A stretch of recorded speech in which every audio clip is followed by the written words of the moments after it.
Hello and welcome to the second episode of Coffee and Code from the How to Code Well channel. My name is Peter Fisher. Today I've got some bits and pieces that I want to talk about in terms of web development news as well as some coding that I'm going to do myself. Now, if you followed me on Twitter, my handle is at PFWD, that's my personal one, and us at How to Code Well is this channel's one as well. You might see that I've been complaining about my back. I've got a bit of a bad back, so I don't think this is going to be a long talk today because I just want to lie down. I've been dosing myself up with some ibuprofen and all of that, but let's persevere. So there's a couple of things I want to talk about. Some positive things, some negative things, unfortunately. The first thing is the Node.js issue that transpired quite recently. So Node.js is a framework, a JavaScript framework that has been used by so many people, so many industries, so many companies use it. It has really pushed JavaScript, I feel, to another level, if you will. It has been forked before. What I should say, what forking means, is that in a sort of a very nutshell way, forking basically means that the repository gets cloned and people start working on that repository, and it kind of the two forks, the two clones, get worked on separately, and so it becomes I don't want to use the word disjointed, but you can then get forks in forks and so forth, forks of forks, and then that tree starts to grow. The reason why it was forked, if I go to here, the reason why it was forked, well, the people people are the problem, unfortunately. So it was forked because a chap, I'm not going to give names out, but a chap on the board was doing some things, saying some things that wasn't what the other board members liked, and so they voted to either get him to be removed or to ask him to voluntarily remove. His stance is not to go, so there is a bit of a conflict going on, and the offshot of that is that we have this other fork called Ayo, which is pronounced Io. Now, for anyone who's used Node.js in the past, they'll know that this is, like I said, this has been forked before to io.js. And there's a couple of points that I want to talk about. I'm not going to talk about the specifics as to why this was forked, because there's a lot of sort of drama, if you will, that I don't really want to necessarily get into. Better people than me will be able to do that. Better people with more knowledge in that. It kind of boils down to code of conduct, and the argument of, does code of conduct, one of the arguments, I should say, is code of conduct a good thing to have in these kind of organizations, and does code of conduct prevent people from jumping on board and contributing to it? I'm not going to, like I said, divulge too much into that rabbit hole, but what we've ended up with is another fork, like I said, Ayo.js, io.js, and it means that there's going to be a clone. There is a clone of Node.js. People who have worked on Node.js will now be working on another, on io.js. The positive thing out of all of this is choice, because now we have a choice to either go down the Node.js route or the io.js route. If we remember back from when it was forked before, Io actually took some strides into different parts of the language. So, for example, we had the V8 engine was coded in. So lots of good things happened. Lots of good technical things happened on off of as a byproduct from the bad things that happened. And I think that hopefully, in a very sort of rose-tinted way, we might possibly get that again. It depends. It really depends. We're dealing with people. We're not that there isn't any technical issue as to why it's gone in that direction. It's purely human beings, and the politics, if you will. Now, as a developer, I don't get my dependencies. I don't base the dependencies that I use on the politics that the maintainers have, right? I think that's ridiculous to even consider that. And so, where my loyalties will lie, as I would imagine a lot of loyalties will lie, with just the general Joes, the average Joes who just use the code, will just decide on the technical aspects. So if there's a technical reason to use io.js over node.js, then that will become more of a reason than an emotional reason, I think, of I'm going to follow this because I don't believe in their stance and stuff. That's just my opinion. That's just my opinion. But I hope that we don't get into this messy sort of dependency politics, which I'm sort of coining. It's a very muddy ground. There's perhaps we should, but I really don't want to. I would prefer to, as a programmer, just deal with the black and whiteness of it. For me, that's more comfortable. But like I said, this is the register. I'll put links in the show notes as to all of this stuff. So there is they did a vote, and the vote went, I think it was 60%, that he should be removed, or he should be voluntarily remove himself. And I suppose this goes on to if you're in an organization and there is a code of conduct and you don't follow that code of conduct, then there needs to be ramifications for that. Now, you could argue that you need to have evidence, strong evidence, as to why you should be, it should get to this point. And perhaps he wasn't made aware of this. I've done a lot of reading into this, and there is rabbit holes on either side. And I would, you don't want to be in a position where you're fearful for contributing to something because that your policies, your views don't align with the views of the other maintainers. And I go back to it should be the code that matters. But you need to be respectful. If you're in a group of people that have a strict code of conduct and you have yourself agreed to be under that, then you shouldn't be shouting your mouth off on something that is against that code of conduct. So, for example, and I mean this goes for when you're in conferences, because conferences have code of conducts, and you have to abide by that. You by getting a ticket to that conference, by paying for that, you have basically acknowledged and agreed that you are going to be adhering to that code of conduct. The interesting thing here is that the guy was a maintainer. He was part of the group, the upper echelon, if you will. But the positive out of all of this is that we now have another repository to play with. I've used Node.js before. I use it quite frequently, even though I'm a back-end developer.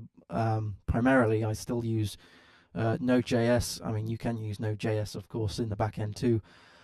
Where my loyalties lie, like I said, will be the technical side of this. If there's anything in IO that isn't in Node.js or vice versa that I find appealing and attracting, I'm going to be siding with that out of pure selfish technical reasons, not out of emotional political stances. I think as soon as we start injecting political stances in programming, then things can start sort of imploding a little bit, I think. But this is an exciting time. We should see this as an exciting time for where the language is going, JavaScript, what's happening. Anyway, I don't want to talk about that anymore because that's just going to depress me. The next thing I want to talk about is Selenium. So Selenium and FireFox. In the version FireFox 5.5, unfortunately, they are no longer going to be able to support Selenium, the IDE. Now, I've used the IDE, not in anger. I've kind of used it indirectly. Some people I've worked with have used that, and I've helped them build, work on the interface for testing stuff. If you don't know, Selenium is a great way of recording dare I say, functional tests, acceptance tests and stuff. So you can actually record your actions on a browser and then replay those. So you end up with, I guess, kind of like a story, if you will. So like a user journey. And you can update the code, obviously, and then replay that and ensure that those tests work. Unfortunately, it's not going to be compatible anymore with Firefox version 5.5 onwards. Lots of reasons. Excuse me, I'll just grab some coffee. Lots of reasons for that. One of which is that the extension is no longer going to be the extension that they need, which does mean that it's not just Selenium that's going to have this issue. It's going to be other extensions, Firefox extensions as well. So this isn't just a Selenium issue, I should say. Excuse me. It's the XPI extension. Now, Selenium is a fantastic piece of kit. When I used it, I did think it was a bit of a resource hog. I'm pretty sure it's changed and improved since then. Primarily, I don't use that because I prefer writing tests in code. As in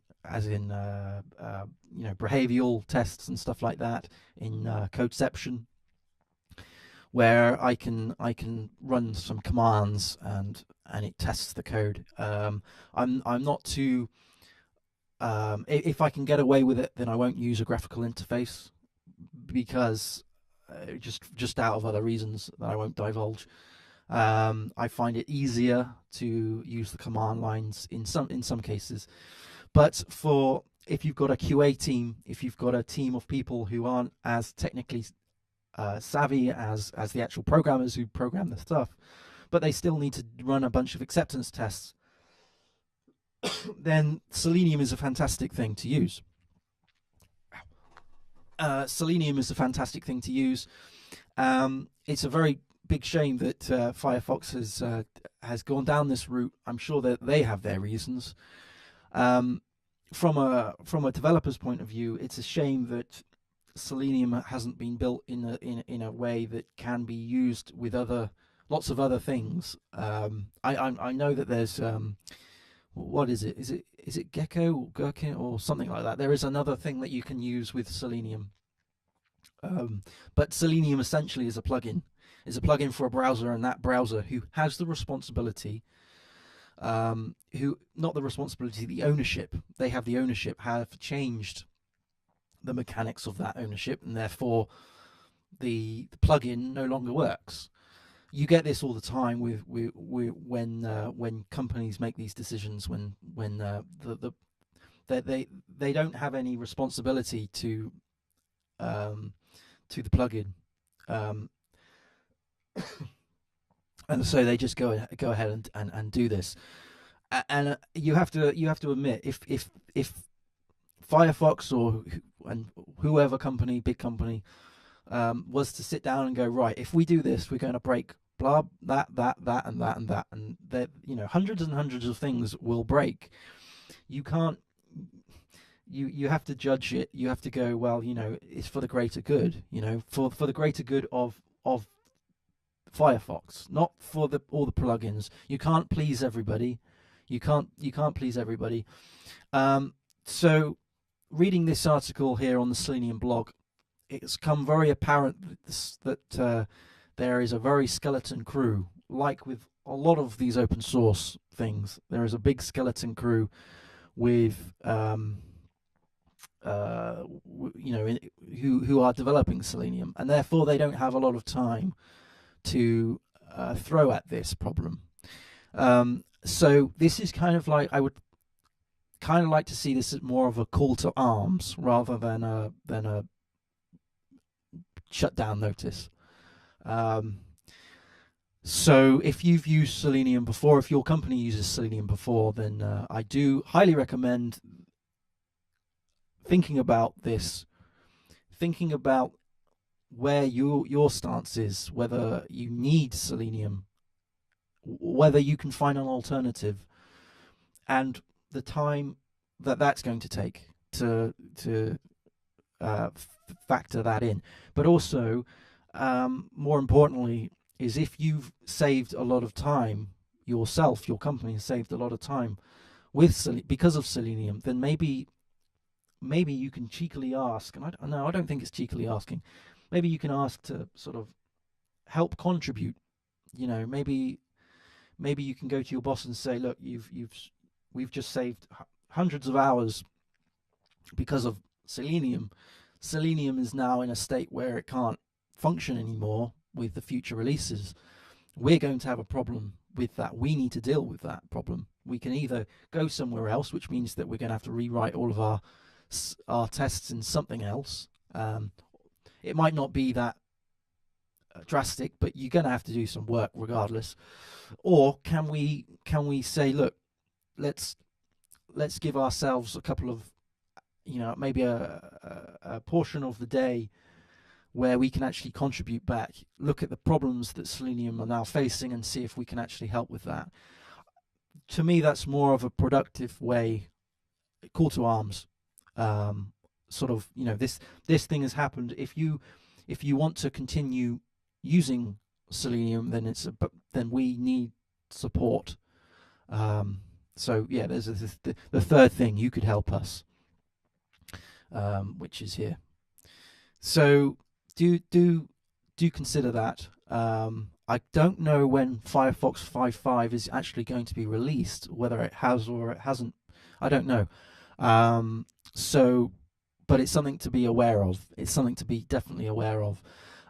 Again, going back to the node.js issues, this is just going to bring up change. Change is, in my opinion, good, because if this doesn't work, if we can't fix this issue, then we're obviously going to, as a community, look at alternatives.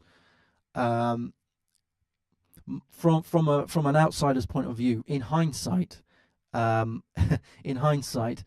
it's very easy to say this, but I will. It would have been a good idea to write Selenium in such a way that is compatible with other things out of the box. So maybe have some sort of adapter layer that you can then sort of have an adapter into other bits and pieces, other browsers and so forth. I know back in the day when I was working around a team that was using Selenium, we found it difficult because we had to ensure that all the users were using the same same browser and so forth to keep that consistency. And there was a bit of a discussion. I mean, I'm going back years now, years and years and years. But there was a bit of a discussion. It was sort of like, well, we want to test this on other browsers, but we can't.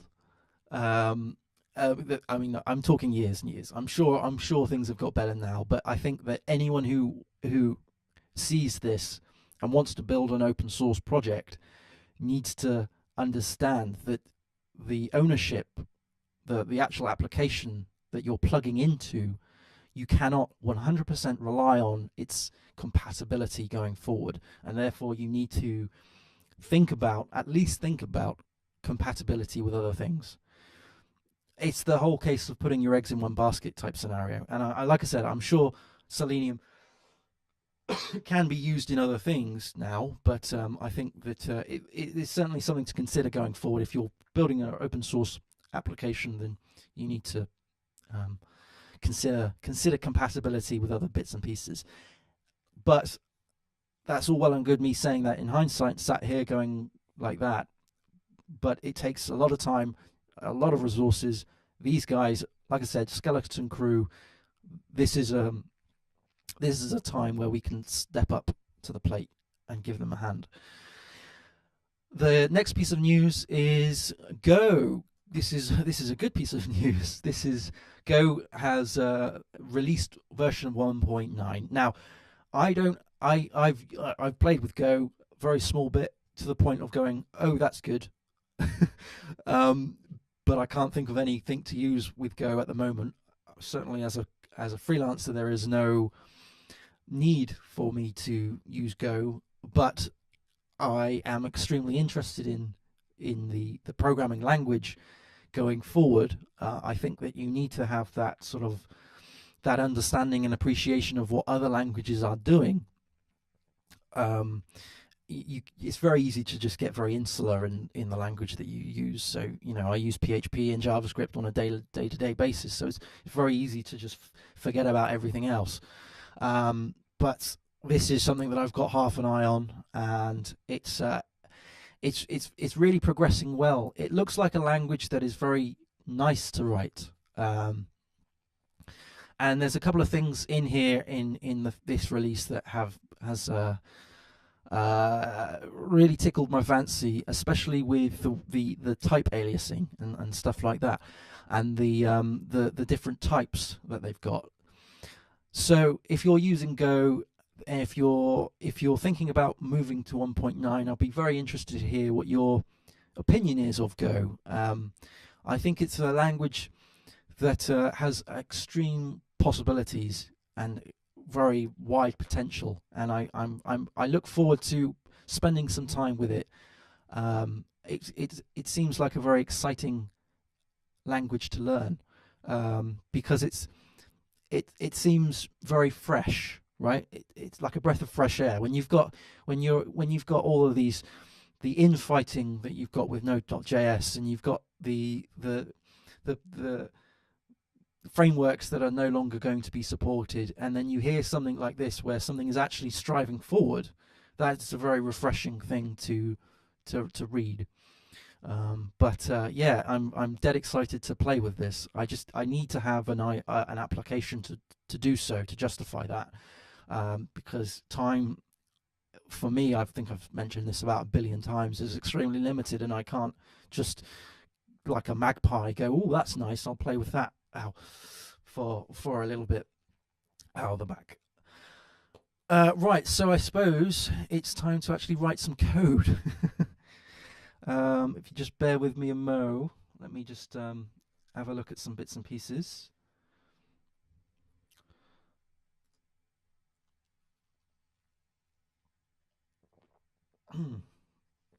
Oh, excuse me. Oh, my back. Right, so what I'm going to do is talk about something that I built a long time ago.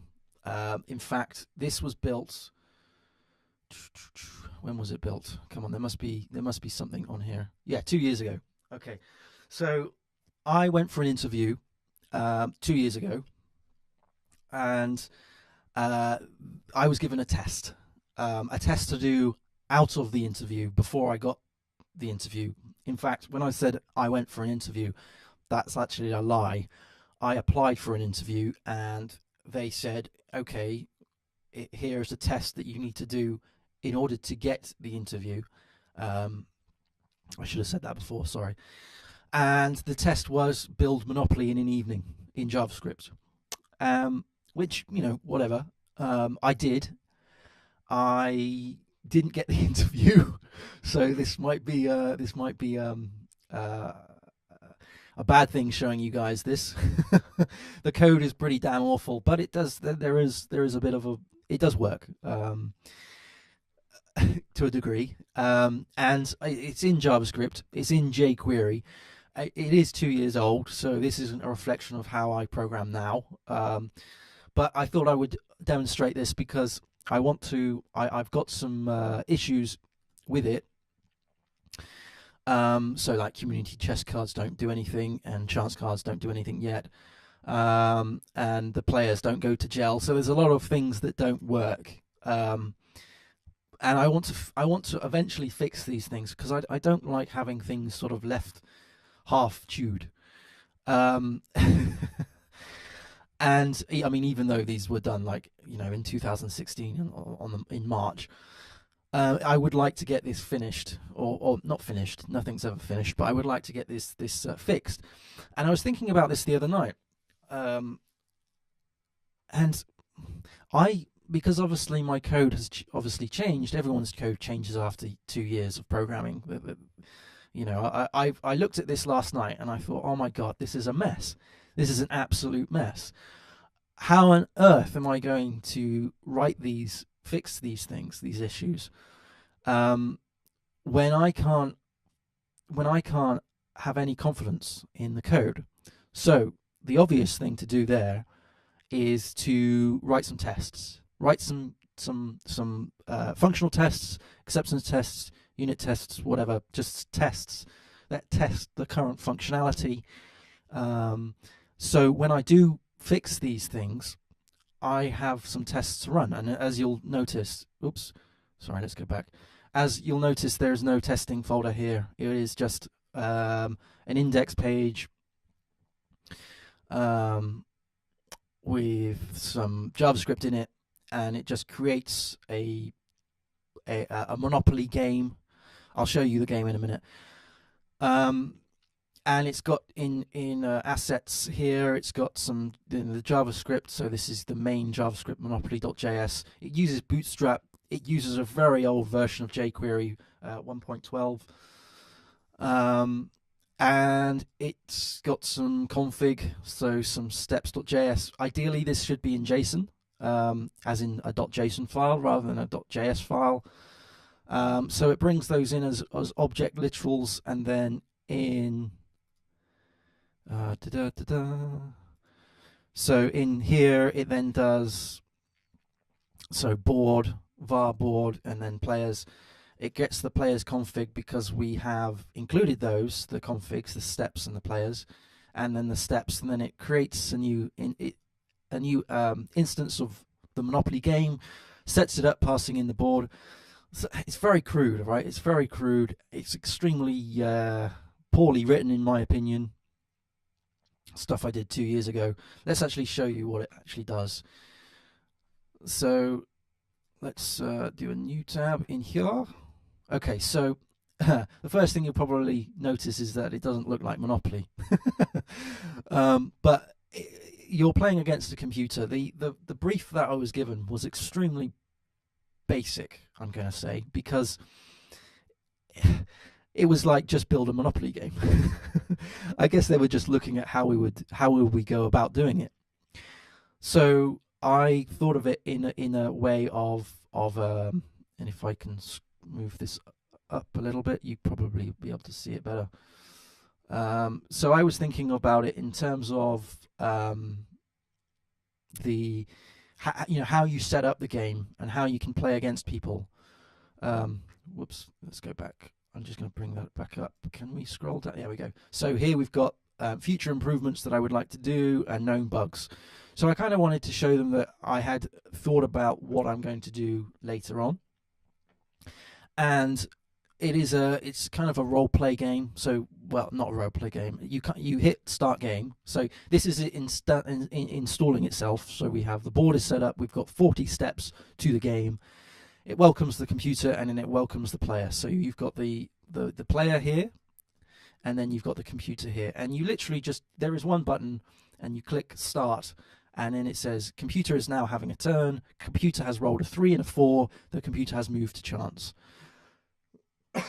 In the bugs here, it says that chance don't actually do anything, so the computer has just literally landed on that. So now I click for my go, and it says that I've gone a 4 and a 3, and now I've moved to chance again. This doesn't really do anything.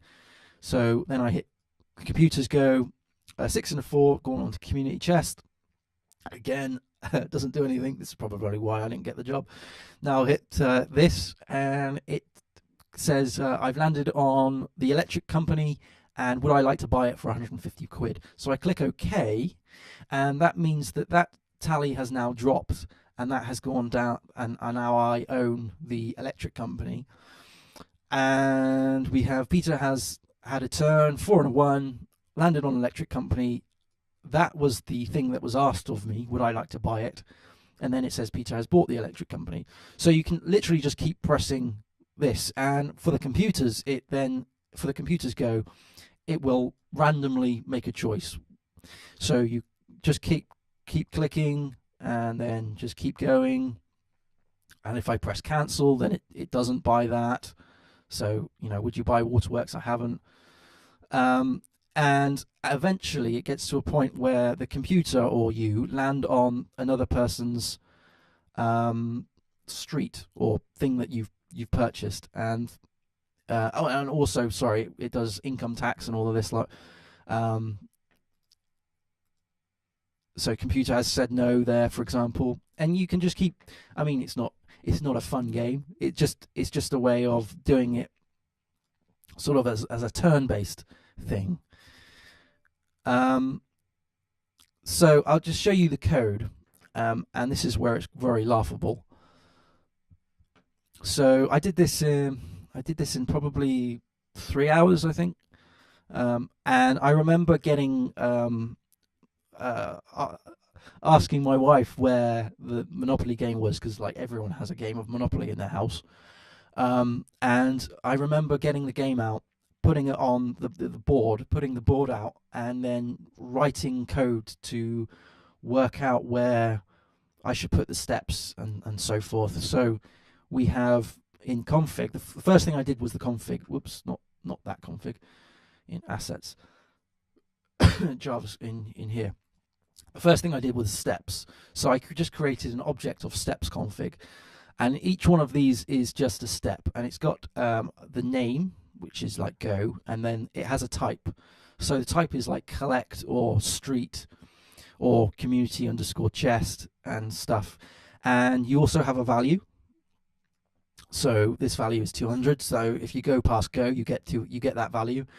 And there's also a fee type as well, and a description in some of these things. So if they're if the type here is sorry, if the type is community chest. So I haven't actually plugged this stuff in, the community chest stuff in yet. But I basically had the physical board, and I was creating each step, and I boiled it down to this kind of configuration. So we've got all of the steps here, and also in the player's config, it is this simple. We have the name of the player, the ID, which doesn't really do anything.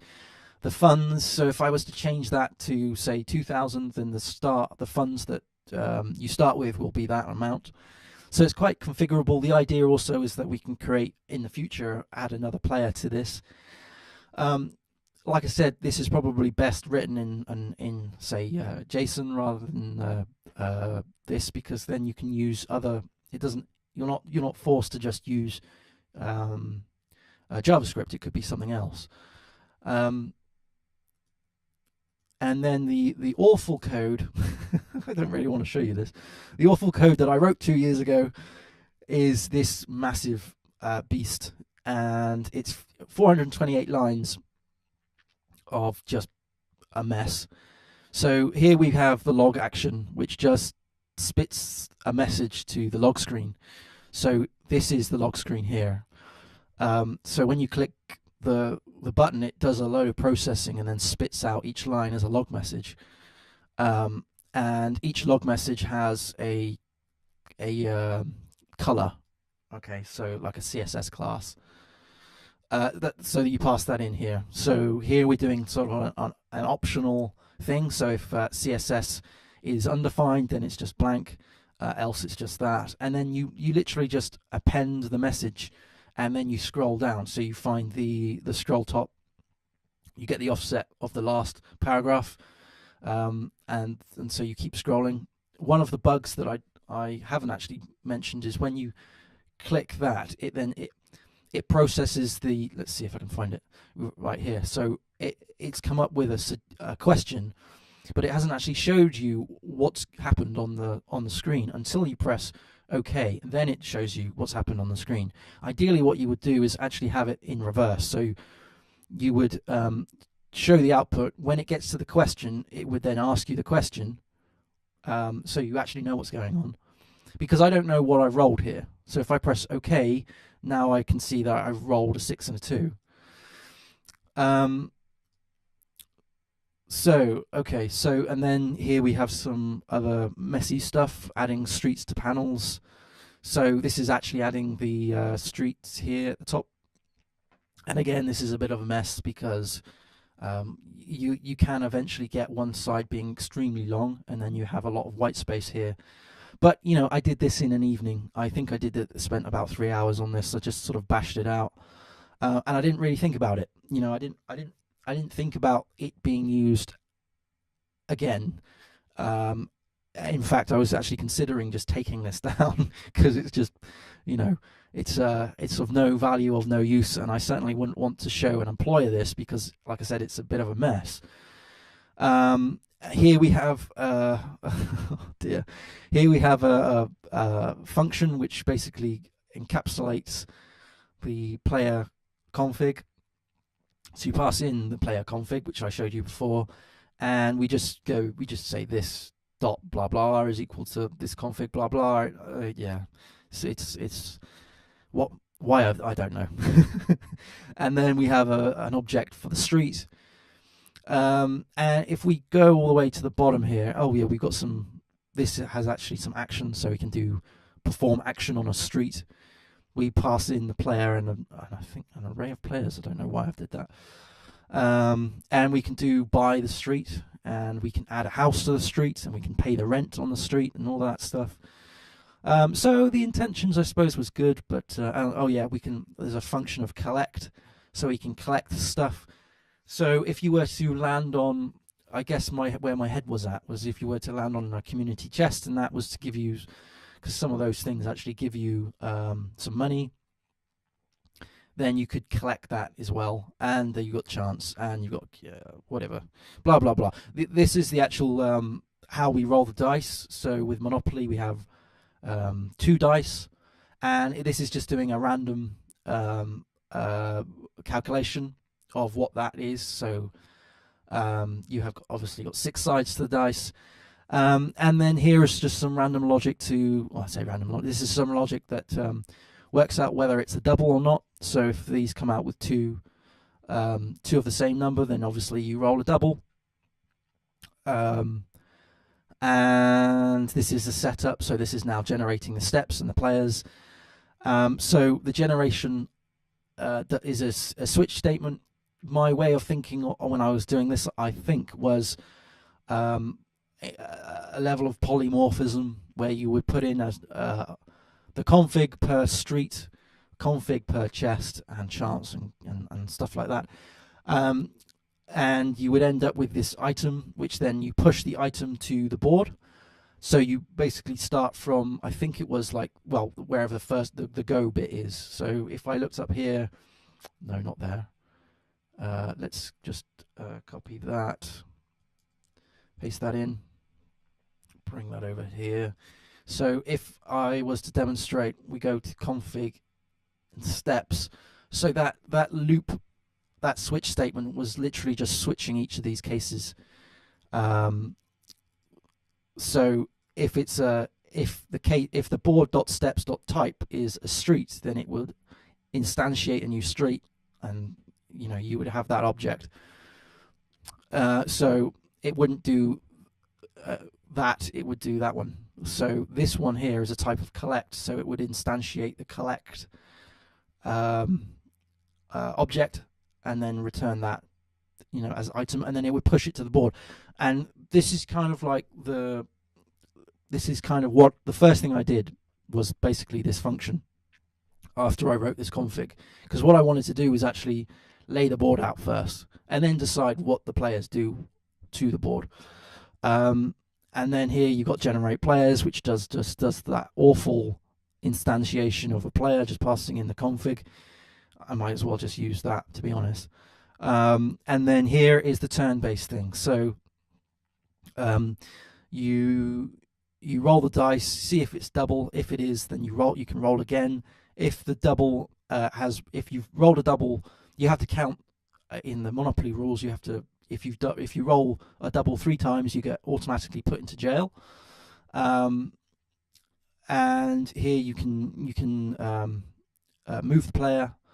So if it is a double, then they get another roll, and then they can execute that turn.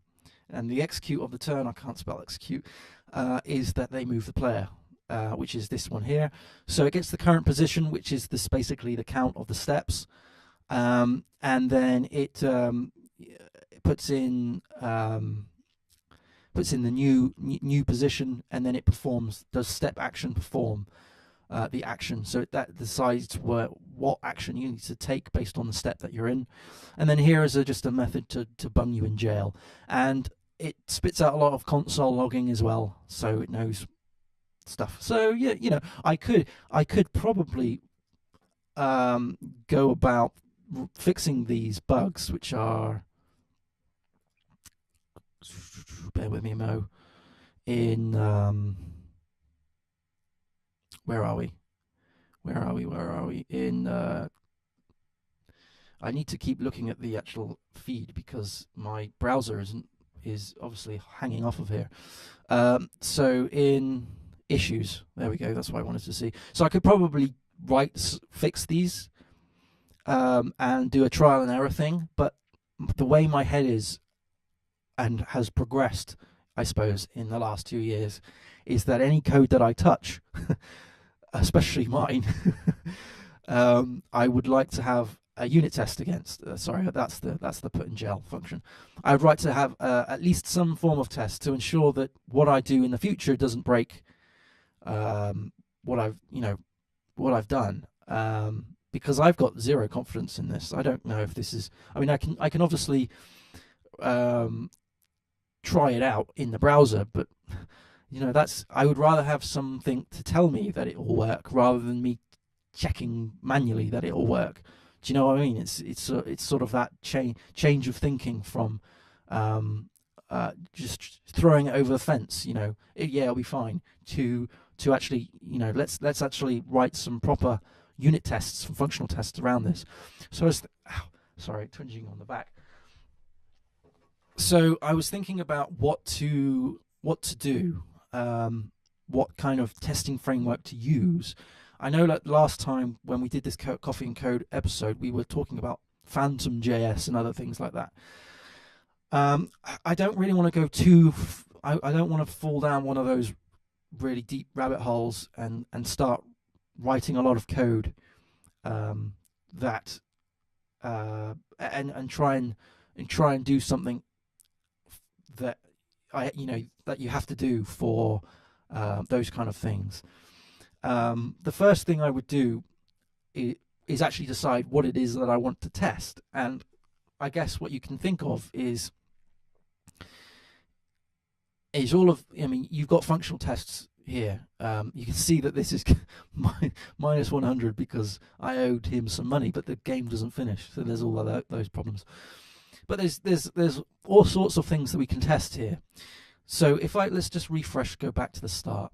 Okay, so the board's now set up to back to again. So the first thing we can test is that we have this output, that the board is ready when the page loads. We can test that the amount that we've got is what the amount that we've actually put into the config. We can test that whenever we buy a house or a street or whatever, that gets added to here. We can test that this will never go underneath a 0. We can test that whenever we click start the game, that it changes between the users, right? So after you click on the player's turn, then you can then click on this changes to be on the computer's turn. So there's all sorts of functional things that we can test. We can also test that, you know, the things, new things get spat out to this this console. I try to make this look like a terminal window, I guess. So there's those kind of things that we can test, and then we can dive in and actually test the unit of work. So we can say, well, does this actually scroll to the bottom? Does the streets actually get added? And we can manipulate, because I've done it in such a way that has config here. We can not that config, sorry, that's deployment config. This config here, we can actually start injecting different pieces of configuration to these things and testing. So, for example, does it work if I set is computer to false on both cases? Does it work if I set the funds to 0? What if does it work if this is a string rather than a you know, all of those kind of things? I've assumed that it does work, and I want to break those assumptions. I don't want to assume. And then what I'll do is then start looking at this and tidying this up, because I do think that this is an absolute mess. I mean, what on earth was I thinking when I did this? And also it's dated. You know, I would like this to be in more of an ES6 kind of way about doing things, but I don't want to be dealing with that until I have actually got some tests that I can run against it and when I upgrade it. So I'm not actually I'm probably gonna end this now because my back is really starting to twinge up. But what I'm going to probably do, perhaps maybe in the next few sessions, is actually look at this as an example of how we can actually write some unit tests and functional tests. I'll be interested to hear what you guys use as JavaScript testing frameworks. I was thinking about QUnit. QUnit is written for JavaScript, for jQuery. Was written by jQuery team for jQuery. You don't need to have jQuery to use it, but I was looking at it last night and it seems quite a decent thing, although I'm pretty sure that there's other things out there. So I'll be interested to hear from you guys. I'll put a link in the description of this this repository. If you fancy it, feel free to play with it yourself. Put in some pull requests, and I'll take a look. But yeah, I'm gonna leave it there because my back is really buggered. But I shall speak to you all again soon. Thanks ever so much for watching. Thank you. Bye.